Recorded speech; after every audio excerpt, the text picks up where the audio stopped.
Bienvenidas y bienvenidos a esta exploración. Hoy nos metemos de lleno con Michel Foucault y su visión de la historia de la sexualidad. Vamos a usar partes de su Historia de la Sexualidad, el volumen 1, La voluntad de saber, y el 2, El uso de los placeres. Sí, son textos clave, realmente. Y bueno, desafían mucho nuestra forma habitual de entender las cosas. Analizaremos cómo Foucault vincula poder, saber y cómo Occidente, digamos, ha construido la experiencia del sexo y del sujeto que desea. Empecemos con esa idea de la voluntad de saber, que, bueno, choca un poco, ¿no? La idea de que la época victoriana, lejos de solo reprimir el sexo, lo que hizo fue generar una explosión de discursos sobre él. Suena raro. ¿Cómo va eso? Exacto. Es que él habla de una incitación al discurso. El poder moderno, Foucault dice, no opera solo prohibiendo. A veces es más efectivo gestionar. Gestionar. Claro, y para gestionar algo, pues, primero necesitas conocerlo, hablar de ello, clasificarlo. La ciencia, la medicina, la pedagogía, todas empezaron a producir un montón de saber sobre el sexo justamente para administrarlo. Es lo que él conecta con la policía, pero ojo, en el sentido antiguo. Policía, no como la institución. No, más bien como el buen orden, la administración de la vida de la gente, de la población. Entiendo. Administrar la vida. Y para eso, claro, hace falta información. Y ahí mencionas la confesión, ¿verdad? Pero ¿cómo algo tan religioso pasa a ser una herramienta de este poder más moderno? Justamente, la técnica de la confesión como que se seculariza, ¿sabes? Se sale de la iglesia y se convierte en un método central para que cada individuo produzca la verdad sobre sí mismo, especialmente sobre su deseo. Se nos empuja a decir nuestra verdad sexual. Y al hacerlo, bueno, nos atamos a ciertos regímenes de poder y saber. De ahí sale lo que Foucault llama la ciencia sexual. La ciencia sexual. Sí, esa ciencia occidental del sexo muy obsesionada con descifrar el secreto último del individuo a través de su sexualidad. Ya veo. Producir verdad sobre el sexo para gestionar la vida. Y si hablamos de gestionar la vida, ahí entra otro concepto de Foucault, que es central, el biopoder. ¿Cómo funciona eso? El biopoder es precisamente eso, poder sobre la vida. Foucault lo ve en dos niveles, digamos. Por un lado está la disciplina del cuerpo individual, hacerlo útil, dócil, eso es la anatomopolítica. Ajá. Y por otro lado está la regulación de la población como un todo. La salud pública, las tasas de natalidad, cuánto vive la gente, esa es la biopolítica. Entiendo, las dos caras. Y esa búsqueda de verdad sexual, las ciencias sexuales, pues se vuelve una herramienta fundamental para esa biopolítica. Y es clave recordar que para Foucault, el poder no es algo que tiene el Estado y ya. No es solo de arriba hacia abajo. Para nada. Es una red de relaciones de fuerza que está en todas partes, que se mueve y que sobre todo produce cosas. Produce realidad, produce sujetos. Ok, bueno, cambiemos de época y de lugar. Con el uso de los placeres, Foucault nos lleva a la Grecia antigua. Habla de los afrodisía. ¿Es simplemente la palabra griega para sexualidad? No exactamente. Los griegos, al parecer, no tenían un concepto unificado como el nuestro de sexualidad. Los afrodisía eran más bien los placeres, los actos relacionados con Afrodita, Venus. Los placeres. Sí. Y su reflexión moral no era tanto sobre si algo era pecado o estaba permitido, sino sobre la cresis. La cresis. El uso adecuado de esos placeres. Foucault investiga cómo ciertas prácticas se volvieron objeto de preocupación ética. Es lo que él llama problematización. No era tanto obedecer una ley divina o externa, sino más bien constituirse a sí mismo como un sujeto moral a través de un uso medido, de un autodominio. ¿Y qué significaba ese uso correcto para un hombre libre griego? ¿Qué les preocupaba en concreto? Principalmente el autodominio, sí, la encrateia, ser dueño de uno mismo frente a los placeres. La moderación, claro.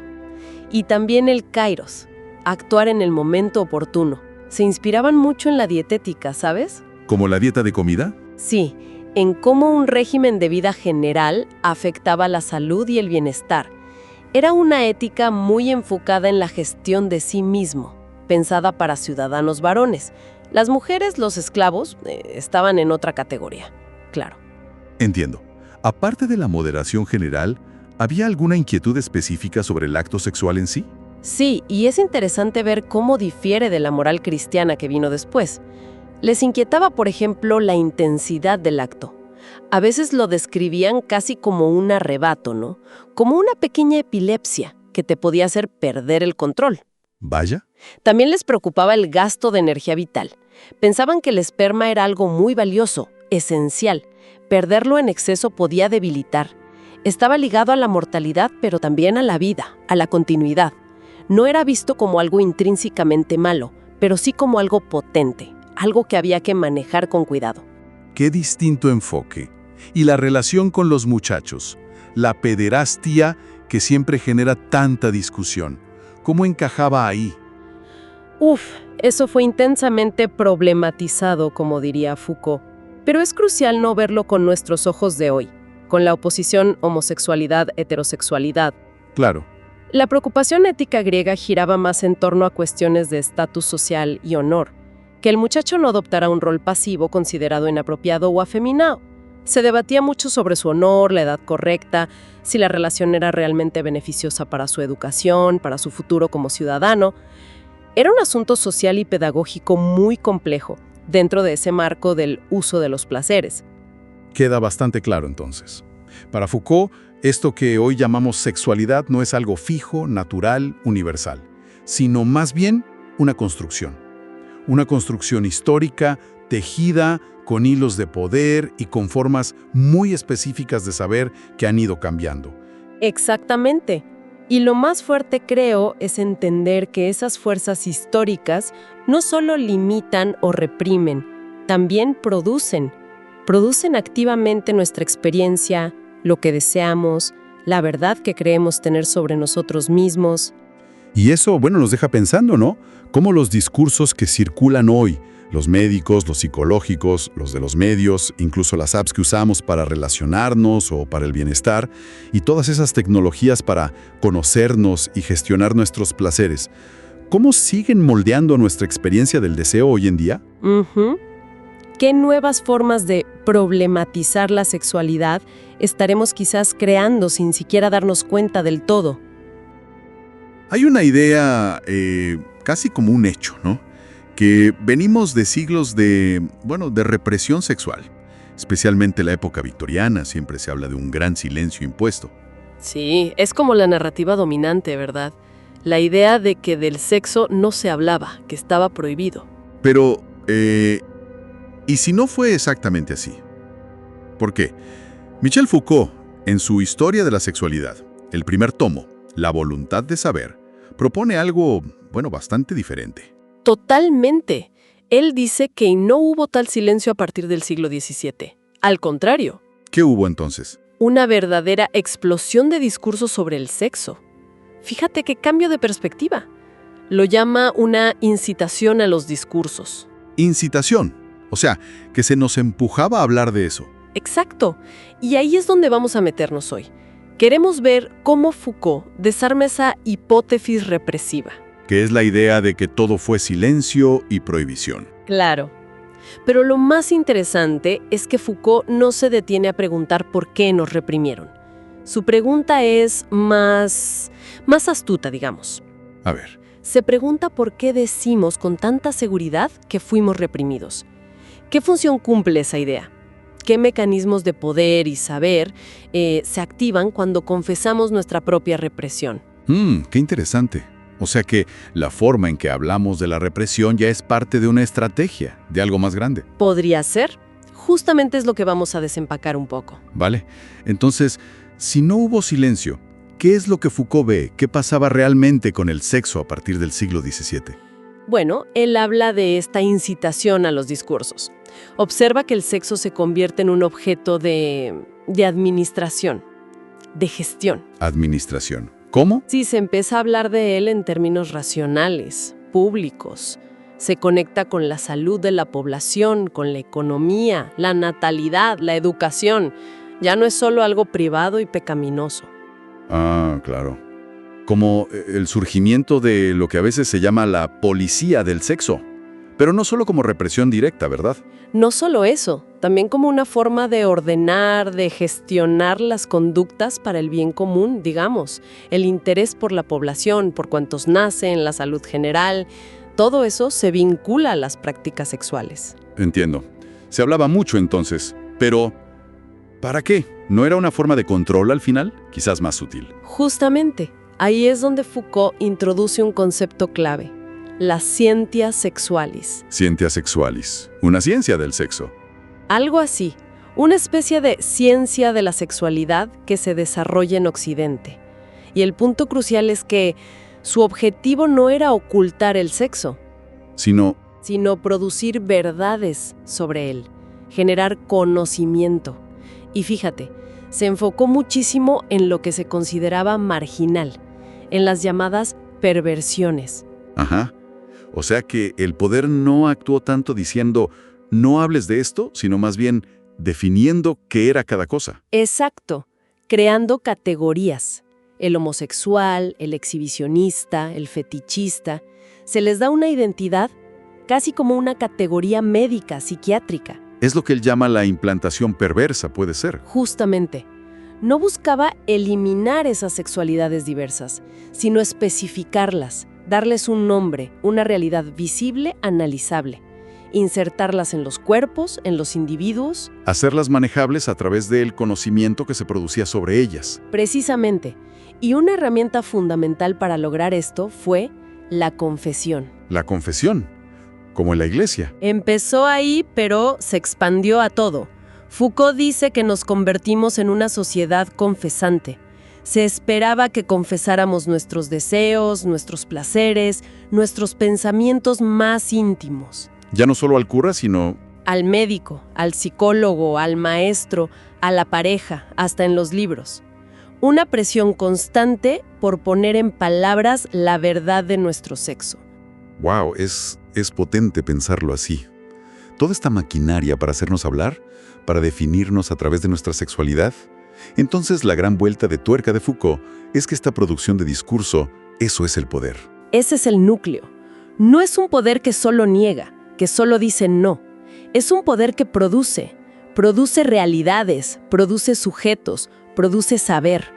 Y al producir ese saber sobre la sexualidad, ¿la controla? Exactamente. Genera conocimiento, clasifica, normaliza a través de esa misma verdad que construye sobre nosotros y nuestra sexualidad.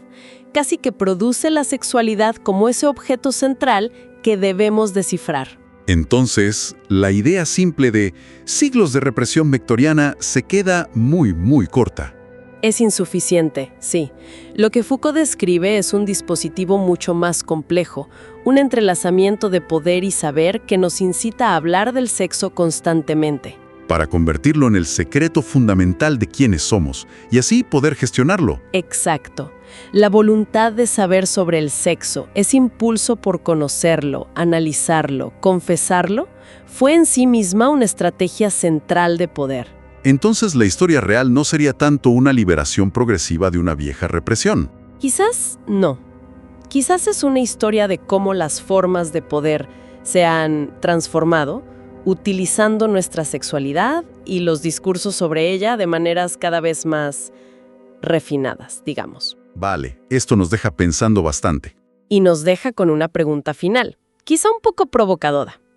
Si Foucault tiene razón, y esta producción de discursos fue una táctica de poder, ¿qué pasa con nuestra obsesión actual por la liberación sexual, que a menudo se basa precisamente en hablar más, en confesarlo todo? Podría ser, de alguna forma, una continuación de esa misma voluntad de saber que él analiza. Es una posibilidad para reflexionar, ¿no? Cómo pensar el sexo sin la ley y el poder sin el rey, como él proponía. ¿Cómo nos obliga eso a replantear nuestra relación actual con la sexualidad, la verdad y, bueno, el poder mismo? ¿Cómo puede ser que la confesión, que nació como un sacramento cristiano, termine siendo como el molde, la matriz general, dice él, de cómo hablamos sobre sexo hoy en día? Exacto. Y es clave entender que Foucault no habla solo del rito en la iglesia. Lo que él rastrea es cómo esa técnica, esa forma de decir la verdad sobre uno mismo, se fue, digamos, esparciendo y terminó metiéndose en la medicina, la pedagogía, las relaciones de familia, de pareja, generando como una incitación constante a hablar de sexo. Ok, a ver, vamos por partes. Foucault marca un punto importante en la Edad Media. Habla del Concilio de Letrán, allá por 1215, que obliga a confesarse una vez al año. Ahí, según Foucault, se empieza a armar esta idea de que la verdad sobre uno mismo se produce, bueno, hablando, diciéndola. Claro, es un giro. Y no solo en la religión, ojo. Dice que algo parecido pasa en la justicia. Se empieza a valorar más el interrogatorio, la investigación, averiguar la verdad preguntando, más que con las pruebas antiguas. El individuo empieza a ser auténtico si cuenta su verdad. Y eso que empieza ahí, ¿cómo sale de la iglesia? Bueno, Foucault señala que con el protestantismo, la contrarreforma, ya se intensifica el autoexamen. Pero el gran salto, digamos, viene después. Siglo XVIII, la pedagogía. Siglo XIX, la medicina. Ahí la confesión, ya como más secularizada, se mete en otras relaciones. Entre padres e hijos, médicos y pacientes, maestros y alumnos. Ajá. Y cambia de forma, ¿no? Ya no es solo el confesionario. Son interrogatorios, consultas médicas, diarios íntimos, autobiografías. Pero entonces no solo cambia el lugar donde se confiesa. Cambia también lo que se dice, ¿verdad? Eso me pareció fascinante, totalmente. Ese es un punto central. Ya no alcanza con decir, cometí tal acto prohibido. No, ahora hay que detallar los pensamientos, las fantasías, los deseos, hasta las imágenes que uno tiene en la cabeza.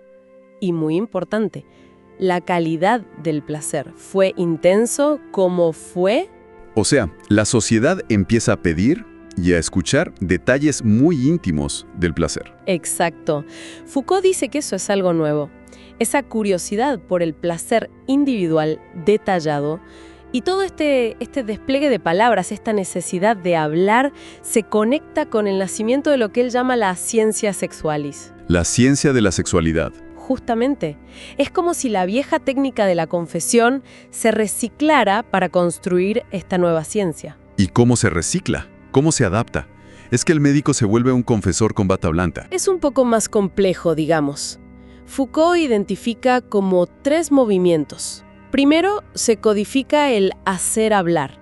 O sea, se mezcla la confesión inducida, herencia religiosa, con el examen médico, físico. Una combinación.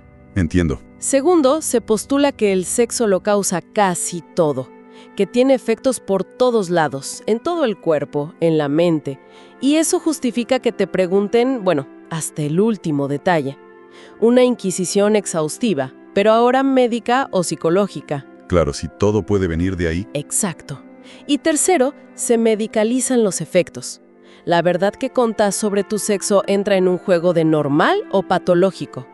Y el mismo acto de confesar al médico o al psicólogo se vuelve parte del tratamiento, de la cura. La verdad ahora es terapéutica. Entonces, si juntamos todo esto, la confesión no murió con la secularización. Para nada. Esa es la tesis fuerte de Foucault. No desapareció, sino que mutó. Se transformó. Se convirtió en esa estructura de fondo, esa matriz que organiza cómo seguimos produciendo discursos verdaderos sobre el sexo, incluso cuando creemos que ya no tiene nada que ver con el pecado o la religión. Y es una tecnología, dice él, de poder saber, no para reprimir, sino al revés. Para incitar a hablar, para producir discursos, clasificaciones, conocimiento sobre el sexo. Y uno se pregunta, ¿por qué? ¿Por qué esta especie de obsesión por saberlo todo sobre el sexo, por hablar tanto? Bueno, Foucault lo conecta con las nuevas formas de poder que surgen en la modernidad. Un poder que ya no se centra tanto en decidir quién vive y quién muere como el viejo soberano, sino en administrar la vida, gestionar las poblaciones, la salud, la natalidad, la longevidad, eso que llama biopoder. Ajá, la administración de la vida. Entonces, esta confesión, adaptada, secularizada, se vuelve una herramienta clave para esa gestión, para ese cálculo sobre la vida. Es una perspectiva, bueno, que te deja pensando, ¿no?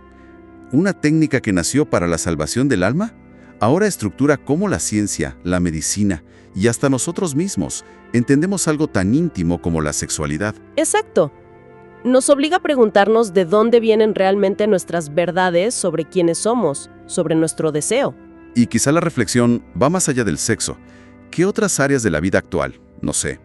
Pienso en redes sociales, en la terapia constante, en la cultura del bienestar.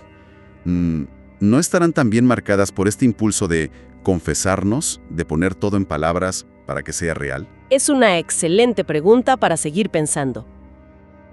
¿Qué tal si la forma en que siempre hablamos del sexo, históricamente, no solo fue para reprimirlo, sino que, y esto es lo fuerte, activamente creó las categorías de sexualidad que hoy nos parecen normales, naturales? Nos basamos en su historia de la sexualidad, claro. La tesis es, pasamos de un simple «no hagas esto» a una especie de gestión detallada, una clasificación casi obsesiva del deseo. Ok, vamos a desentrañar esto un poco. Justamente. Y es que, contrario a lo que uno pensaría, Foucault no habla de una época de silencio sobre el sexo. Más bien describe una explosión de discursos. Pero, ojo, no eran discursos liberadores en el sentido moderno. Eran, digamos, mecanismos de saber y, sobre todo, de poder. El sexo se volvió un tema de administración, de racionalidad, casi de salud pública, ¿no? Y cuando él habla de discursos, se refiere a todo un sistema de conocimiento que define qué es verdad, qué es normal sobre algo. Claro. Y eso nos lleva a un concepto que, a primera vista, suena raro. La implantación perversa. Uno diría, bueno, lo lógico era querer eliminar las perversiones, no implantarlas. Exacto, ahí está lo interesante del análisis de Foucault. Él argumenta que el poder moderno no funcionó tanto por exclusión directa, sino más bien por una especificación detalladísima. Creó, digamos, un catálogo inmenso de sexualidades que se salían de la norma. El exhibicionista, el fetichista, el invertido.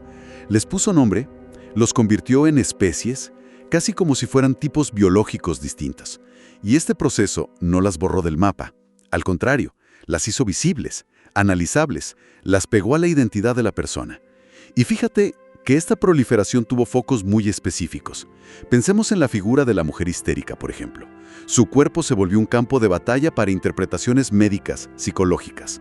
O también la idea de la sexualidad infantil, que de pronto empezó a verse como algo omnipresente, peligroso, algo que había que vigilar y encauzar constantemente. Entiendo.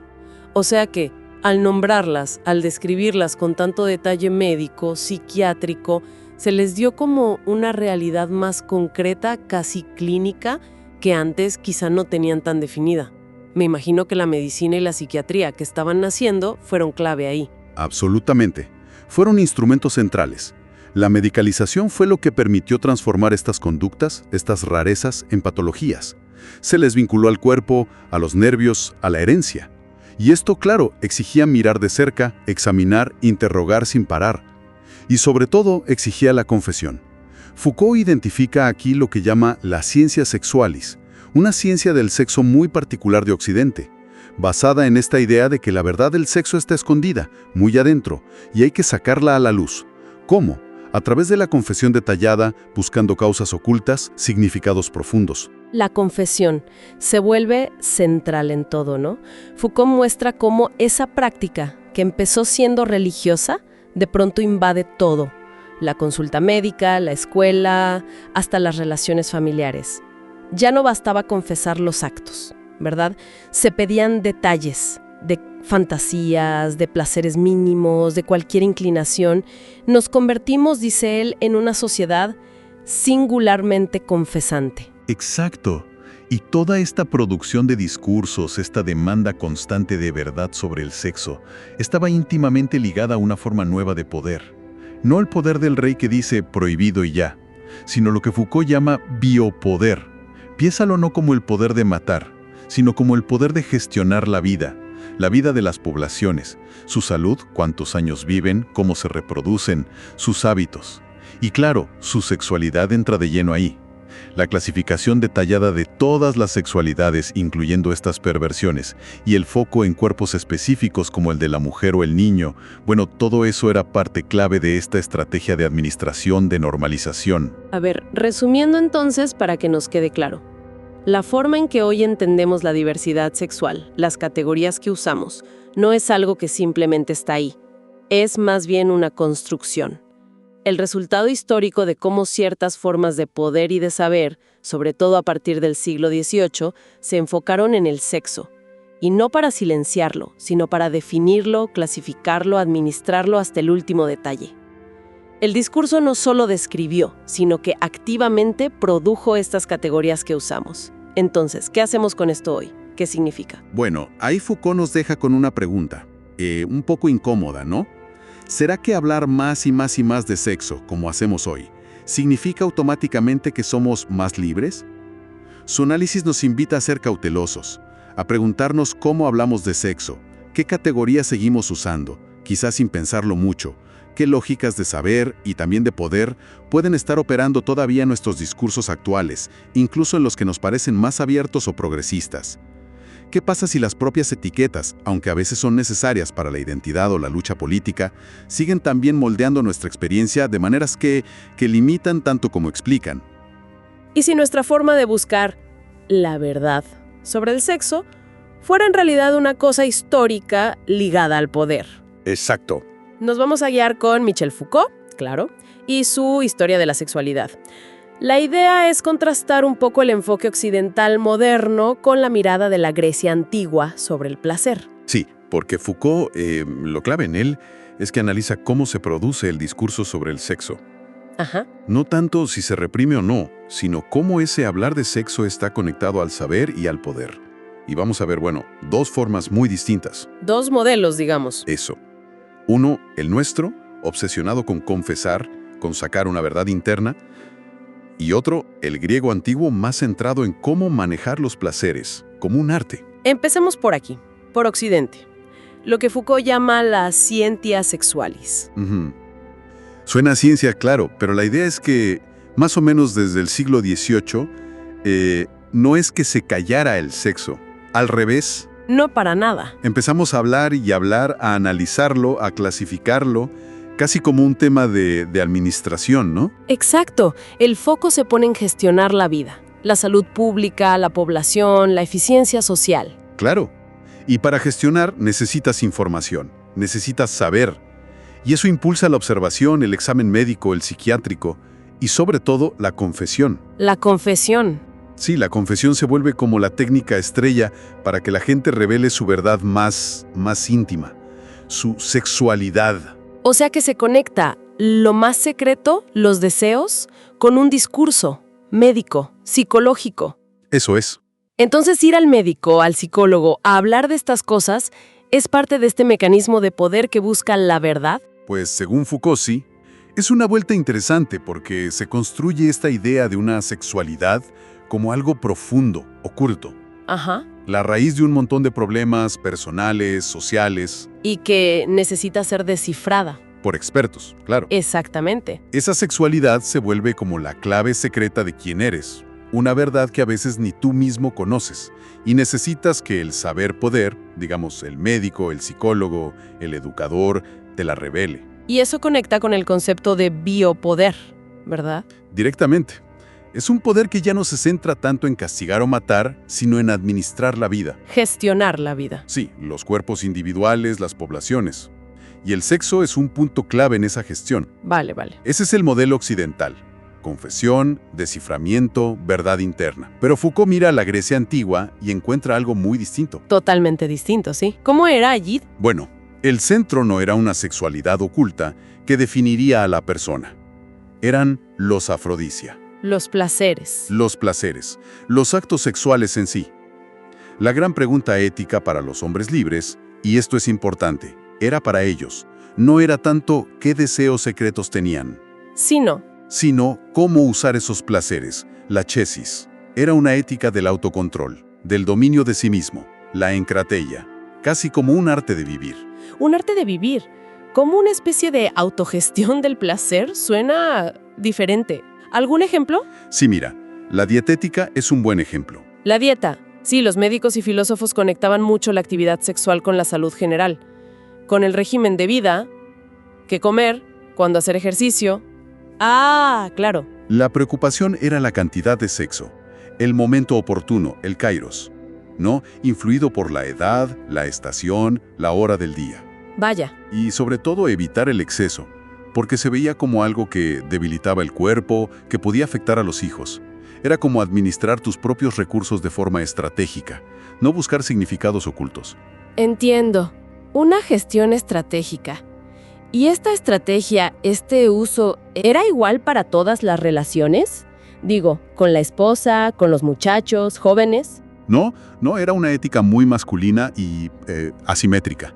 En el matrimonio, por ejemplo, el autocontrol del marido era una muestra de su dominio sobre la casa y sobre sí mismo. Claro. Mientras que a la esposa se le exigía fidelidad, pero más por su posición subordinada y para asegurar que los hijos fueran legítimos. ¿Y con los muchachos, la erótica que mencionabas? Ahí era muy complejo.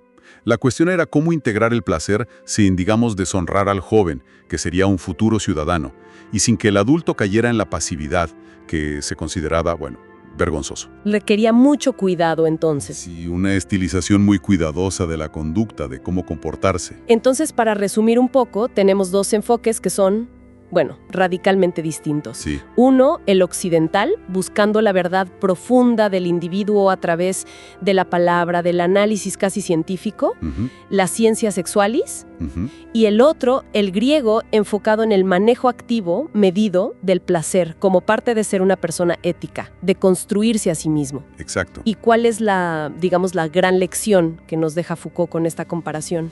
Bueno, yo creo que la alerta principal es que nuestra forma de entender el sexo, como sexualidad, esa esencia profunda que nos define, no es algo natural ni universal. Es una construcción. Es una construcción histórica, sí, ligada a formas muy específicas de poder y de saber que se han desarrollado en Occidente.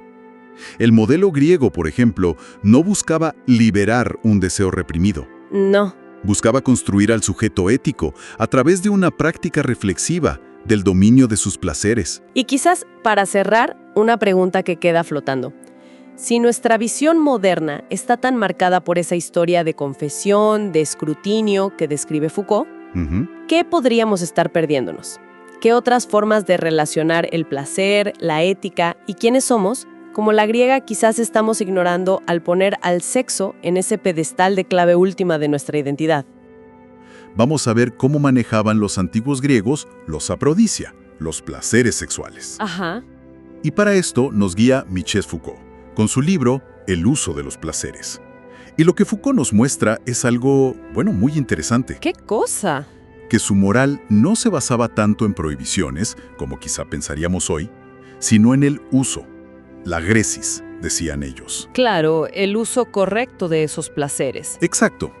Vamos a explorar cómo la necesidad, el momento justo, el kairos, y también el estatus social definían qué era aceptable, y cómo eso se aplicaba al cuerpo, al matrimonio y, de forma muy particular, al honor de los muchachos. Es que es una perspectiva muy distinta a la nuestra, ¿verdad?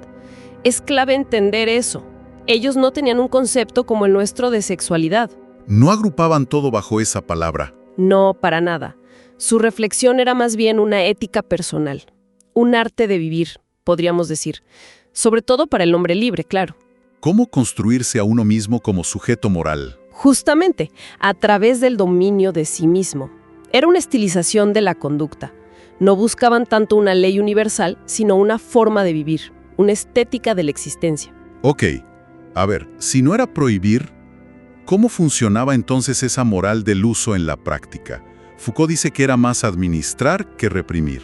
Sí, administrar los placeres. Y una de las claves era la necesidad. Mencionaste figuras como Diógenes, que, llevaban esto al extremo, ¿no? Reducir las necesidades al mínimo. Sí, era una postura radical. Pero había ideas más, digamos, moderadas, como la que Jenofonte le atribuye a Sócrates. ¿Cuál era esa? La de usar los placeres solo cuando el cuerpo realmente lo pedía, pero sin dejarse dominar por ellos, sin ser esclavo del deseo. Entiendo. ¿Era un cálculo entonces? Exacto, un cálculo. Y otro pilar era el kairos, encontrar el momento oportuno. El momento justo. No era solo cuestión de tengo ganas y ya. Para nada. Importaba mucho la edad, por ejemplo. Ni muy joven, ni ya muy mayor. Ah, mira vos. ¿Qué más? También la estación del año, fíjate. Lo vinculaban con la dietética, la salud, el equilibrio de los humores corporales. Claro, la medicina de la época. Exacto. Incluso la hora del día influía. Preferían la noche. Y muy importante, que estos placeres no interfirieran con los deberes importantes. Las responsabilidades cívicas, familiares, era como una gestión estratégica, ¿no? Del tiempo, de la energía personal. Totalmente. Una administración muy consciente. Entendido lo del momento justo. Pero mencionaste también el estatus. ¿Cómo entraba en juego eso? Ahí se pone interesante, me parece. Claro, porque las expectativas no eran las mismas para todos. A mayor poder, mayor responsabilidad, digamos. Algo así. Cuanto más visible o poderoso era un hombre, un gobernante, alguien de alta alcurnia, más rigurosa debía ser su conducta sexual. Era como una prueba pública. Una prueba de su capacidad de autocontrol, de autogobierno. La famosa encratella. Precisamente, la encratella. Y tenía que ser un ejemplo para los demás. Jenofonte elogia a Gesilao, el rey espartano, justamente por eso, por su autocontrol ejemplar. Y esa encratella, ese dominio de sí, era vista como una virtud. Bueno, fundamentalmente masculina, ¿cierto? Eminentemente masculina. La falta de control, la intemperancia, se veía como algo pasivo, débil, casi femenino en su visión. Ser incapaz de resistirse a los impulsos. Y esta idea de encratella era como la vara para medir la conducta en distintas áreas, ¿no? Exacto. Se aplicaba en ámbitos muy concretos. Primero, pensemos en el cuerpo. Ahí la preocupación era más bien, dijiste, dietética, como de salud. Sí, no tanto moral en el sentido de pecado, sino de salud. Buscaban regular la actividad sexual para mantener la fuerza, la vitalidad, evitar el gasto excesivo. El gasto de energía vital. Claro, ligado a la idea del semen como una sustancia valiosa, preciosa, incluso reconocían la intensidad física del acto. Demócrito lo llamó la pequeña epilepsia, imagínate. Qué fuerte. O sea, no era pecado, era gestión de recursos físicos. Exacto. Gestión de la propia energía. Luego estaba el matrimonio. Acá la cosa cambiaba bastante, me imagino. Muchísimo. La asimetría era clarísima. La fidelidad de la esposa, se daba por sentada. Era parte de estar bajo la autoridad del marido. ¿Y el marido? ¿Qué pasaba con él? Si el marido se autorrestringía, y algunos textos lo aconsejaban, por ejemplo, para no ser injusto con ella o para mantener el buen orden del oikos, del hogar, eso se veía como una prueba más de su dominio de sí. ¿De su correcta administración del poder dentro de la casa? Exacto. Jenofonte tiene ese ejemplo muy claro de Iscómaco, que básicamente le explica a su joven esposa cuáles son sus deberes y cómo debe comportarse. La está educando, digamos. Y finalmente un tema que siempre genera, interés y complejidad, la relación con los muchachos, la paiderastia. Sí, Foucault la llama una relación problemática. Y es que la inquietud moral principal ahí, ojo, no era tanto la atracción homosexual en sí misma. Entonces, ¿qué era? Era proteger el honor y el futuro estatus del muchacho libre. Eso era lo crucial, que no fuera tratado como un objeto pasivo. Porque ese rol pasivo se consideraba deshonroso, ¿no? O afeminado para un futuro ciudadano. Exactamente. La relación ideal, o al menos como la pensaban filósofos como Platón, debía tener moderación. Debía enfocarse en la formación del joven, en su virtud. Platón vinculaba el eros con la búsqueda de la verdad, ¿no? Más allá del placer físico. Justo. Se trataba de asegurar que la relación ayudara a formar un hombre virtuoso para la ciudad, no que lo rebajara o lo tratara como a un esclavo o una mujer, que no tenían la misma protección moral en este aspecto. El estatus del muchacho libre exigía esa delicadeza ética particular. Entonces, resumiendo un poco todo esto, nos encontramos con una moral griega de los placeres muy centrada en el uso calculado, la cresis, un uso muy pensado, Modulado por la necesidad real, el momento adecuado, el kairos, y, de forma muy marcada, por el estatus social de la persona. sobre todo del hombre libre. Claro. Y el gran objetivo detrás de todo esto era el autodominio, la encratella, la prueba máxima de la virtud masculina. Es un contraste enorme con visiones posteriores, ¿no? Más centradas en la prohibición universal o en buscar una sexualidad inherente y a veces oculta. Totalmente. Y nos deja una reflexión interesante, creo yo. Si para ellos la gestión del placer era un arte, una forma de ejercer la libertad y el poder sobre uno mismo, tan ligada al rol social, a construir la vida como una obra ética. ¿Cómo resuena eso hoy? Exacto. ¿Cómo podría esa visión tan antigua, tan enfocada en la ética personal como una técnica de vida, dialogar con nuestras ideas actuales? Pienso en la libertad individual, el deseo, el consentimiento, la responsabilidad, la moralidad de nuestros actos más íntimos. Vamos a analizar dos virtudes clave, encretella y sofrosine, Ujú, que se suelen traducir como autocontrol y templanza, ¿no? exacto. Pero vamos a ver que para los griegos eran bastante más que eso. Usando análisis como los de Foucault, vemos que las veían como un dominio activo, casi un combate, ¿sabes? Sobre los propios deseos, los placeres. No era tanto reprimir, sino gobernar. ¡Qué interesante! Entonces nuestra meta hoy es entender por qué este combate interno, esta lucha, era tan crucial para definir al ciudadano libre, e incluso al buen gobernante en la Grecia clásica. Suena un poco al revés de lo que pensamos hoy, ¿no? Totalmente. Vamos a ver qué encontramos. Empecemos entonces con encratella. Mencionaste autocontrol activo. ¿Qué significa eso realmente? Porque no suena a simple moderación. Para nada. Foucault lo subraya mucho. Era una relación agonística, o sea, una lucha, una tensión constante, implicaba un esfuerzo activo, una verdadera batalla interna contra los hedonai, los placeres, y las epithiomiai, los deseos. Platón, por ejemplo, sugería que la virtud no era no tener deseos, sino ser capaz de triunfar, kratein, decían ellos, sobre esos deseos. Era una victoria, algo que se ganaba, fascinante. Pero claro, choca un poco con nuestra idea actual de libertad como, pues, hacer lo que te plazca, sin restricciones. ¿Cómo conectaban ellos esa lucha interna con el ser libre? Es que la perspectiva era distinta. Para ellos, ser dominado por tus propios apetitos, por tus impulsos, era una forma de esclavitud, literalmente. Ah, claro. La libertad real estaba en la encratella, en ser dueño de ti mismo.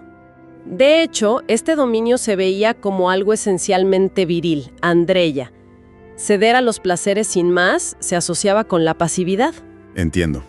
Por eso, ser encrates, tener este autodominio, bueno, era un requisito para poder gobernar a otros. Tenías que ser, como decían, rey de ti mismo, basilikos geutú, antes de gobernar la polis. Claro, tiene toda la lógica. Si no puedes gobernarte a ti, ¿cómo vas a gobernar una ciudad o a otros? Vale, entonces encratella es esa lucha constante, esa victoria activa. ¿Y hacia dónde lleva esa lucha? ¿Cuál es el estado ideal? Ahí entra la sofrosine. Justamente. Están muy, muy conectadas. La sofrosine también implica dominio, claro, pero quizás se asocia más con la sabiduría, con el orden interno, la armonía. Es ese estado que se alcanza, Platón lo describe así, cuando la razón, el logos, gobierna sobre la parte apetitiva del alma, el tu epithiumetikon.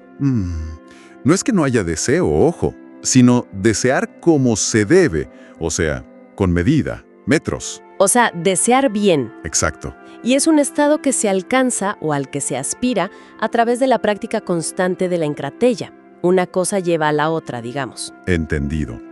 Una es la lucha, la otra es el estado de equilibrio que se busca. ¿Y cómo se entrenaba uno para esto, para esta batalla interna? ¿Había métodos, prácticas? Sí, claro. Lo llamaban asquesis. Asquesis. Que significa básicamente entrenamiento, ejercicio, práctica constante y diligente. Y Foucault señala algo interesante. Esta asquesis moral no estaba separada de la paideia, de la formación general del ciudadano libre. Eran parte de lo mismo: gobernar la casa, el oikos, participar en política y gobernarse a sí mismo. Se veían como prácticas del mismo tipo. Vaya. Todas requerían y a la vez desarrollaban esa encratella. Entonces, me queda la idea de que no era tanto un código de prohibiciones estrictas. No, de esto sí, esto no, sino más bien como un arte de vivir, una forma de modelar el propio carácter. Eso que Foucault llamó una estética de la existencia. Precisamente, esa es la clave. El foco estaba en la actitud, en el estilo de dominio sobre uno mismo. No se centraban tanto en codificar cada acto, si era permitido o prohibido, ni tampoco en analizar súper a fondo la naturaleza del deseo como se hizo después en otras tradiciones. Era más sobre el cómo te relacionabas con tus impulsos, cómo los manejabas. Perfecto. Entonces, para ir cerrando, encratella y sofrosaine, en la Grecia antigua, no eran simples límites o restricciones, eran virtudes activas, un combate constante por el autodominio, que veían como esencial para ser libre y además para poder liderar. Una lucha guiada por la razón para ser más fuerte que los propios deseos. Exacto. Y esto, creo, nos deja pensando en algo interesante que surge de estas fuentes antiguas. Este modelo griego, ¿no? Del autodominio como una batalla interna, como condición para la libertad y la armonía. Pues contrasta bastante con visiones más modernas. Hoy a veces vemos el autocontrol como algo impuesto desde fuera o buscamos manejar los deseos de formas más terapéuticas, quizás. Sí, es verdad. Entonces, la pregunta que queda flotando es, ¿qué pasaría si hoy, si volviéramos a pensar en la autodisciplina o incluso en el liderazgo como una forma de combate interior, una lucha por nuestra propia libertad y equilibrio? Es un punto, para reflexionar, ¿no? Derivado de cómo lo veían ellos. Sin duda, una perspectiva muy potente para seguir pensando. La paiderastia, esa relación entre hombres y muchachos. Queremos entender por qué fue un foco moral tan intenso. Exacto. Y para entenderlo bien, hay que partir de una base. Los griegos no tenían nuestro concepto de sexualidad. Hablaban de los afrodisia, o sea, los actos, los placeres, los deseos, todo ese universo. Ajá. Y su reflexión moral no iba tanto por el esto se puede, esto no. Más bien buscaban la chresis. Chresis. El uso correcto. El uso correcto, mesurado, oportuno de esos placeres. ¿Cómo gestionarlos, digamos? Entendido. Pero entonces, volviendo a la paiderastia, ¿por qué esa relación en particular generó tanto debate ético? Más que otras, ¿no? Pues sí, mucho más. No es que fuera la única, claro, pero sí la que más problematización moral suscitó. Y una razón clave era la belleza del país, del muchacho. Una belleza muy valorada culturalmente, ¿verdad? Altísimamente valorada. Pero era una belleza, fíjate, muy ligada a una edad concreta, la ahora. Y por lo tanto pasajera, efímera. Claro, tenía fecha de caducidad, por así decirlo. Exacto. Y eso generaba una tensión. ¿Hasta cuándo era honorable? Cuando el muchacho ya no estaba en esa hora. La barba, los signos de madurez, marcaban un límite claro. Entiendo esa parte de la belleza y el tiempo. Pero luego está el otro gran tema que mencionan las fuentes, el honor. ¿Cómo se compatibilizaba que un muchacho que iba a ser ciudadano libre fuera, objeto de deseo sexual sin que eso afectara su futuro? Ahí está el meollo del asunto. Ese es el gran dilema. En la cultura griega, la pasividad en un hombre libre estaba, muy mal vista. Se asociaba a lo femenino, a lo servil. Claro, no debía feminizarlo. Exacto. El temor era que la relación lo colocara en una posición de sumisión que comprometiera su estatus. No era como con una mujer o un esclavo, donde la dinámica de poder era distinta y aceptada. El muchacho era un igual en potencia. Justo eso. Era un futuro ciudadano, un igual. Entonces, ¿cómo participar en esto sin manchar su honorabilidad? Ese era el desafío. Parecía un nudo, difícil de desatar.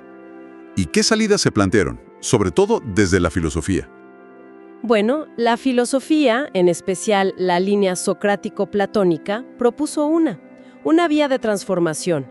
La idea era que el eros, esa atracción inicial, muchas veces física, ¿Sí? no fuera el final del camino, sino el principio. El amante, el erastés, debía mirar más allá del cuerpo, Hacia el alma, decían. hacia el alma del amado, el erómenos. Buscar su mejora moral, intelectual. O sea, como elevar la relación. Exacto. Convertir ese eros apasionado en filia, una amistad profunda, virtuosa, una búsqueda compartida de la verdad. Y ahí entra el autocontrol del amante, supongo. Fundamental, la encratella, el dominio de sí mismo. El amante ideal era el que podía contener su propio deseo físico por un bien mayor. Y ojo, el muchacho también se volvía activo en esto. No era un objeto pasivo, sino parte de esa búsqueda mutua de virtud. Qué interesante. Pero esto nos lleva a una paradoja, ¿no? Totalmente. Que justo esta relación, tan cargada de tensión, fuera el lugar donde nacen ideales de austeridad sexual tan fuertes. Es una de las grandes ironías, sí. En el contexto de la paiderastia surgen los discursos más potentes sobre la templanza, incluso sobre la abstinencia total. Piensa en la figura de Sócrates como ejemplo de esto. Claro. Y esa contención no era vista como simple negación, sino como la prueba máxima de virtud, de dominio espiritual sobre lo carnal. Queda claro entonces que la paiderastia era mucho más compleja de lo que parece a simple vista. Era un campo de batalla moral. Deseo, honor, la belleza que se va, la búsqueda de la verdad, el estatus. Todo mezclado. Sin duda, un crisol de tensiones culturales y filosóficas muy potente. Y quizás, como reflexión final, este intento griego de estilizar una relación tan visceral, tan llena de poder y deseo, Ajá. para alinearla con ideales de virtud, de honor, de verdad, ¿no refleja algo más universal? Podría ser. Quizás todas las culturas, a su modo, luchan por dar forma y sentido a las relaciones humanas, navegando siempre entre la fuerza del deseo y las estructuras sociales que hemos construido. Una tensión constante. Imaginen que por siglos el poder era sobre todo quitar la vida, ¿no? Las ejecuciones y demás. Pero desde el siglo XVIII, más o menos, algo distinto empieza a pasar, algo más sutil. El poder se empieza a interesar en administrar la vida, gestionarla. Tenemos fuentes muy interesantes, sobre todo de Michel Foucault y su idea del biopoder. Hoy queremos explorar justo eso. ¿Cómo nace este poder sobre la vida y, específicamente, una de sus tecnologías clave? El dispositivo de sexualidad. ¿Cómo se usó para gobernar a través del sexo? Así que vamos a desentrañar esto. Exacto. Es un giro fundamental. Pasamos de ese poder soberano, que su máxima expresión era el derecho a matar, a una nueva lógica, una que se enfoca en gestionar, en optimizar la vida de las poblaciones, la de los cuerpos individuales. Lo biológico, pues, entra de lleno en la política. Ya no es solo dejar morir, sino activamente hacer vivir, pero de formas muy específicas, claro. Entendido. Entonces, este biopoder, como lo llama Foucault, no es monolítico, ¿verdad? Las fuentes dicen que opera como en dos ejes principales. ¿Cómo es eso? Correcto. Él identifica dos polos que se desarrollan, digamos, desde el siglo XVII y se consolidan en el XVIII. Por un lado está lo que él llama una anatomopolítica del cuerpo humano. Anatomopolítica. Suena a disciplina del cuerpo. Justo, piensa en el cuerpo como una máquina. Hay que disciplinarlo, entrenarlo, hacerlo dócil, útil, eficiente. Ahí entran las escuelas, los cuarteles, los talleres. Todo para optimizar el cuerpo individual, integrarlo en sistemas de control. Ah, claro. Como ajustar las piezas individuales para que todo el sistema funcione mejor. Vale, tiene sentido. ¿Y el otro eje? El segundo es la biopolítica de la población. Aquí el foco cambia. Ya no es el cuerpo individual, sino lo que él llama el cuerpo especie. La población vista como un fenómeno biológico, a gran escala.